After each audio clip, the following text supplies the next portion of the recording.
Welcome into the DNVR Avalanche pregame show presented by DraftKings Sportsbook. Use code DNVR when we sign up for amazing odds boosts every single day. Jesse, Rudo, Meghan, AJ coming to you live. The All-Star break is finally over. Yeah, I got them all. I was in order. I always do them in order, actually. Really? If you didn't, it's always left to, well, I guess my left to right, not stage left to right. But anyway, Avs taking on the Pittsburgh Penguins. Their first game in 9 days. Is it 10 days? 9 days? Long time. 9 I think it's 9, yeah. It's been a minute, to say the least, for the All-Star break. Didn't feel like it. It did go pretty fast. I'm not going to lie. See, I felt like that week last week was just like in terms of, forget like even on the show, but just like what there was to talk about hockey-wise, that felt like August. Just dragged on. That part of it. Yes, I agree, but also like I think a lot of people thought we were about to get a week off, and we all just kept working the entire week. It was like the opposite of what you want. Like it felt like it took forever in terms of having stuff to talk about, but like it felt like it was really quick by the time we like had to like start doing this again. Yep. So is what it is. The good news is the Avs get Bowen, Byram, and Nichushkin back in the lineup tonight. They're getting a little bit healthy. No Josh Manson yet, though. On the goaltending side, Pavel Francouz looks to be the starter in net tonight. Weird call. A little bit odd to me, too. Not sure why they didn't go with Georgiev here, but what do I know? It will be interesting to see how that exact usage plays out, too, with the bunches of back-to-backs they have coming up. I wonder if they just wanted Georgiev for both Tampa and Florida. There's a day off, though, between them. So Still. I mean, if you don't play Francouz on this 3-game trip, now you're talking 2+ weeks before he gets in a game. So I'm just saying, I can, if they're really wanting Georgiev against both of the Florida teams, which, again, I don't know why. I guess I get it, but I guess maybe Frankie would make more sense to me in that Panther game. The big conversation with the Avs in Pittsburgh before we get into our other topics is always McKinnon versus Crosby. Meghan, are we expecting some fireworks from the big guns tonight? I hate that you threw that to me. I don't know. I don't feel that passionate about that. Okay. But I mean, you want like if you're Colorado, you do want the top 6 to contribute in some way, 100%. I think you probably need him to win the game. No, exactly. Like whether that's Mikko Rantanen or Nathan McKinnon stunting on Sidney Crosby, it doesn't matter in that way to me. But I do hope that somebody in the top 6 contributes. Fair enough. We'll see. We'll see exactly how it plays out. Obviously, Nichushkin getting back into that top 6 gives the Avs a little bit more flexibility. How do you want to see them starting to address matchups? I know Landy's still, a month or more out, but with the real proper top 6 now, I'm going to call it, do we want to see them continue to go best on best, or do you want to see them hunt matchups a little bit? I mean, Bednar's just always liked best on best, so I don't think I just wouldn't expect a change there. Let me rephrase it then. What is your best on best? Does Val join the top line, or do you put him on the second line? I think you probably put him with Mikko. Okay. For right now, anyway, and you keep Erod on that top line where he's worked okay next to McKinnon and Lehkonen, and then Comfer in the middle on your second, and then that third line with Cogliano, Newhook, and LOC kind of gives you your top 9 that you're very comfortable with. All right. Lines yesterday at practice were Val with Nate and Lehkonen, Erod with Mikko and JT in the middle for that top 6. Okay. So. Okay. It's balanced, but I like AJ's idea because it gives Evan Rodriguez a chance to play top line against his former team. Just something always bet on the ex-player curse. That's just something Bednar should take into consideration. Well, I would love to know what it's like for people who cover other teams, because like even when they come through in the press box and give us like the Avs lines for that night,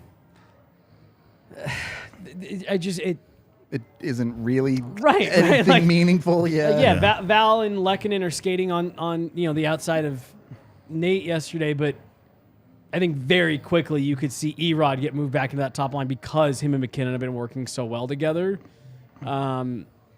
Well, it continues to be an 11-7 deployment for Colorado as well. And so this is another thing that I do want to talk about really fast, because I asked Jared yesterday, you guys have been running 11-7 with Bo coming back. Is that something you want to continue doing? And he said, well, that's all we have right now. They had McDermott skating on the fourth line yesterday at practice. So I'm guessing that he either will slide back and play D and one of Brad Hunt or Andreas Englund will go out, or they're going to scratch McDermott and leave those other two guys in. I just thought that was an interesting statement, because that to me says we're going to go 11-7 this entire trip. It sounds like England is the one getting scratched. They're going to do McDermott as the seventh guy. Okay. I know. I was a little disappointed. I don't know if I agree with the fact that that's all they have right now either, but I mean, in terms of, I guess, players that are currently today on the roster, he is right, but well, they actively sent Ben Myers down. That's what I'm saying. I guess, but they didn't bring Ben Myers back up. I'm not going to get into who they could have called up, who they should call up, whatever. But it's interesting that they like the way that 11-7's going, so they were just like, cool, we'll just ride. I mean, I will say you feel significantly better about the 7 with Bowen Byram coming back into the lineup. I even got the 4 Norrisman shirt on, which haven't been many games where all 4 of them have played. The shirt is cursed. So get it while it's hot, because you don't know how long it's going to last. We've talked about this before. Of the guys that were out, I think we all felt Bowen Byram was the biggest impact guy to get back in the lineup. Obviously, it's first game. He's missed a long time. Expectations are low. But conceptually, what does Bo bring to this defense? Well, if Andreas Englund's the guy not playing, then you're replacing Andreas Englund with Bowen Byram. So any offensive element whatsoever, while still maintaining a solid defensive presence, you get a much more dynamic skating element and a guy that can transition pucks defensively to offense for you. He's a guy that can make all kinds of differences for you. More than anything else, I think it's the minutes, right? Like, that's just another guy that I don't necessarily know about tonight, but you expect by the end of this trip, that's just another dude who can start eating some of the McCarr and Taves minutes and lightening that load a bit, as where Andreas Englund, Brad Hunt, Curtis McDermott, those are the first guys to have their minutes cut in a close game when you're having to start shortening the bench. This is just more on ice support higher up in the lineup. I think, too, the immediate impact might not be balance to usage right away, because he'll probably be a little bit limited in his role. But even still, you trust him more reliably on special teams usage, something that Hunt and Englund have been limited in their capabilities to provide. And that's just stability back into the D-core for them. I think certainly on the penalty kill, you're looking at... He's so much more trusted there than Englund. Yeah. The Avs' second D pairing on the penalty kill was, oh boy, here we go, every single time. And now you're starting to at least believe in it a little bit more. Whether the performance comes, of course, we have to wait and see. Josh Manson, also a key part of that is still out. So the Avs not fully there yet. The last part for me with Bo, in that Meghan and I were doing At the Rink yesterday, which is out now, by the way. And we were talking about Bo and when he went out, and I was like, yeah, it was November 5th. And I looked down at my phone. I was like, that was 3 months ago. It's been a minute. 3 full months. So as you watch him tonight, keep that in mind. It's been 3 months since this dude has played in a game. He told us 2 days ago, I'm not easing back in. I'm at 100%. Like, let's go. But it's been 3 months since this dude has laced him up in an NHL game. The timing might be a little bit off for him tonight. Got to shake the rust off the gloves. Fully expect it won't be Right. like a dominant game. Well, I mean, if he comes out and there isn't timing issues, and Bowen Byram is much better than I thought he was. The upside is that everybody's going to have that problem because nobody's played a competitive game in a few weeks. So it's like, this is a good time for him to be coming off of long-term injuries because everyone's going to be struggling with that. At least for this first game, yeah. Yeah, that first game back today is going to be kind of sloppy. All right. AJ and I have talked about this a little bit over the break. The sort of magic number of wins for the Avs for the Central Division is somewhere around 25. Like they need 25 more. to win the Central. Interesting. So that would be a record of 25-9 down the stretch, which starts today. There's no waiting, no more. Oh, it's the Avs have time. The Avs have time. No, it's right now where Colorado's push for wherever they're going to end up in the standings begins. Every win counts. Every 2 points is huge. When you look at the start here, these are some tough games. Pittsburgh's not an easy out. They're in a similar spot to the Avs when you look at the standings. Then you have Florida and Tampa coming up. Do they need 2 of these 3? Yeah, you do. Because like you said, it's you're really down to Gabe Landeskog as you're not really sure when he's coming back. I'm kind of writing off Helm at this point because whether he returns or not is TBD. They kind of effectively replaced Helm. So Right. him even not being there, you're him being on the fine. ice a couple days this last week was surprising to me for exactly what AJ just said. I took the Matt Nieto acquisition as he's probably shut down for the remainder of the year. But anyways, it's so funny because of the way the NHL season works, because you go through so much the pre-All-Star break where it's like there's time, there's so much season left, there's a lot of hockey to be played, especially for a team in the position that the Avs are in coming off a Stanley Cup championship. You just, mentally kind of putz through the first part.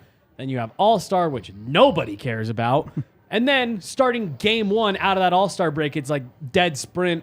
There's no more time for getting cute. There's no more time for wait and see, especially where the Avs are right now. Maybe it hasn't felt like this as much the last couple of years because they've been so solidly into a spot at the top of the Central Division that like this is the time where, they have to start stringing together wins. Honestly, Rudo, this isn't like fully realistic, so I'll stop just shy of saying they need to have all 3 on this road trip. Like you need to be getting off to that kind of start. That's more of just like saying, yes, you absolutely have to come out of this road trip with a winning record because of where you are, because of the teams around you, teams you're chasing, where you're at relative to your division. The Avs need to come out of this break with a bang. They cannot. This group has had issues coming off of breaks for decades. They bucked that trend a little bit the last year and a half. It was an unmitigated disaster coming out of the Christmas break. You cannot have a repeat of that because you don't have the runway that you had coming out of Christmas. That was scary. Again, honestly, I would like to see them go 3 for 3 on this trip. You definitely need at least 2 of them. All right. You should get this one. This is the worst team on the trip. This is the one you have to have. I would say this is the worst team playing the worst because Florida's behind them in the standings, but Pittsburgh has really struggled before the break. They've had some injury issues in net. Tristan Jarry's not in this game. He's still hurt. So, who is in net? Casey. Yeah. It is Casey Smith. Yep. All right. Solid. AJ, I know you put out the tweet. We talked about it before. I'm curious what everyone else's thoughts are. You look at guys like Comfer on a 50-point pace. You look at guys like Erod and Newhook. If you have to pick an X factor for the Avs during this push, who's it going to be? It might be Byram. Honestly. I feel like that's a little bit of a cop-out, but I'll allow it. I mean, I don't think it's one of the forwards just because I think that group is pretty established and those guys are legit. But I think getting that, and it could be Sam Girard. Can Sam Girard just be the Sam Girard that we expect him to be? And what he's been for the last few weeks. Yeah, exactly. Because if he's that version of Sam Girard, they're so much better. Look how much better they were. Look how much more dangerous the defense is Your when left he's side's that guy. so much better. So, one of those guys. Like, can I pick? So you're picking the defense. Well, can I pick one of Girard or Byram specifically? Sure, Because that elevates. I'll give you Girard. I'll let you pick Girard. Fine, then Girard because so much better, man. They're so much more dangerous. The pressure is off their offense, just off the forwards to create offense. Just all those guys all the time when he plays the way that he can. Megan, can you pick a forward for me, or are we getting another Alex defenseman? Newhook. Newhook? Okay. Newhook All right. has been playing well, but he hasn't been playing well long enough that I feel like it isn't a cop-out answer to suggest it, because that would mean consistency in what he's been able to do in the games leading up to the All-Star break. So I still think that it's a good answer. If he can continue doing what he's been doing. I'm here but for the better. Newhook answer. I have no cop-outs with this one. Both fine answers, but it's Erod. This is when he came in. The whole conversation was he was great in the first half, completely disappeared in the back half. How Erod performs down the stretch here over the next month will determine what the Avs have to do at the deadline, how much they need to spend, what Good type point. of player they need to target. If he continues to give you what he's been giving you, the emphasis on getting a bona fide top 6 player is way less, and you can move your attention to that tier of what we talked about on all those videos. I don't know when they're coming out yet. Not for a couple weeks. But, you know, the guys like Max Domi, Jonathan Taves, Jesse Puljujärvi, where you're saying, hey, we don't need we don't need someone to come plug into our top 6 because we feel good with what Evan Rodriguez is doing. And with this still uncertainty on Gabe Landeskog's timeline, to AJ's point, all those other guys around him are pretty established. You want to see him continue to do what he's done. He is right in that same range as Jonathan Taves. If Evan Rodriguez just in terms of production, if he just keeps doing what he's done, like there's your top 6 ad that you've been hoping for, and it just really takes the pressure off what you're having to do at the deadline. All right, Blazers bets, lightning round. Let's go. What do we got? Avs to win, straight up, -110. Free money in Devontae's for half a point. And Pavel Francouz with 30 saves. Anytime Colorado's that close to even money for a win, Just take 'em. you Just take take 'em. it. Yeah. It's not complicated math. You just pick a good team to win a good game. That's all there is to it. Anytime Except they're that one time they were favored to win a game in December when they had none of their lineup, and it was obvious they weren't paying attention. I mean, yeah. and it was the easiest bet against the Avs game, and they went out and lost, and it was like, okay. Yeah, who was that? Because I remember we all joked about like, I don't remember. yeah, don't pick the Avs tonight. whoever they played after the Islanders, right? I forget who it was. Anyway, not important. Jersey? Maybe. Go over to DraftKings. Montreal. Go bet on the Avs. Go bet on the Nuggets. Go bet on whatever you want. Bet on the Super Bowl still if that's your thing. No matter what, they got you covered. When you sign up with a new account, use the DNVR code and get $200 in free bets when you bet $5 on the Super Bowl. Don't even have to get your bet correct. So jump on it with DraftKings. Must be 21 or older. Colorado only. Other terms, restrictions, and conditions apply. Void in Ohio. See the show notes for details. If you have a gambling problem, call 1-800-522-4700. Final thoughts as the Avs get back to action. Anything you guys want to mention? No? 2 things from the chat. The person asking why Altitude won't do a standalone streaming service. It would cost you more than anyone would ever be willing to pay if Altitude did a streaming service that was just Altitude Network. And $85 a month. Oh, dude, it'd be more than that. It'd be like way more than that. 200 to 300 Yeah. probably. And then I'm not trying to like make fun of Mulligan, but we were all laughing the other day. This dude was at practice, and it was like a 2-on-0 drill, and something had happened where, like the drill had like stopped before they could finish it. So Georgiev like kind of just like half put his stick out, and someone passed it to Mulligan, and he just shanked it on a wide open net where nobody was trying. And it was just like this floater of a pass, and he just like shanked it, and he even like dropped his hands, and we were all just like, he's Yikes. cursed. Yikes. We did get one super chat from Vaguely Sober up there. I think we probably already put it up, but thank you for the dollars. Much appreciated. Bo is back. All right, we're going to wrap up the pregame show. No watch along today because we do have Nuggets as well, so unfortunately Again. can't do that. Get used to that phrase because you're going to be hearing it a next lot. week, right? Yeah. It's going to be a lot of it Hey, lately. how about let's hear it for a week of 5 p.m. and earlier starts, eh? 2 5s and a 4. Let's hear it. Let's hear it. I don't get to enjoy them. I'm here for it. That makes one of us. Yeah, I'm here for it hard. We will be back after the game, so make sure you tune in then. Be sure to like and subscribe. If you haven't watched already, whether it's at the rink or the Val Nichushkin video that dropped, go check those out. We appreciate you, and we will talk to you after the game.